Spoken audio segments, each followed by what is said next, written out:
kakšna je ocena vaših sodelavcev, kako ste sami zadovoljni?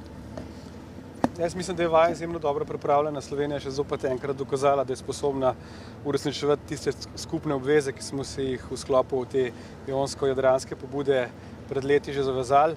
Mislim, da so tudi vsi udeleženci izjemno zadovoljni, ne nazadnje nam pa tudi vreme izjemno lepo služi. Na naši ladji še nisem bil tako, da vstisal z naše ladje, še ne morem podati, na vseh ostalih pa. Mislim, da so vse te države, udeleženci, mornarji pokazali, da nekako živijo z morjem in nekako želijo tudi sodelovati z nami v sklopu teh pobud, ki so na Jadranu žive. Ali bo ta program kakorkoli okrnjen glede na stanje v državi?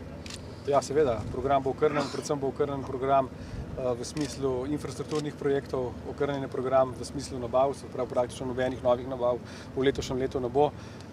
Deloma bo pa okrnjen tudi v tistem delu, ki je namenjen usposabljanju in je treba povedati, da bomo letos usposabljali samo v tistem delu, kjer so bile akcije že prej mednarodno dogovorjene oziroma potrjene. No, jaz pa še eno vprašanje. Je, da je Hrvaška zaprosila za pomoč Slovenije pri reševanju enega jamarja. Veste kaj o tem, ali bo Slovenija odgovorila na to pomoč? Ja, drži.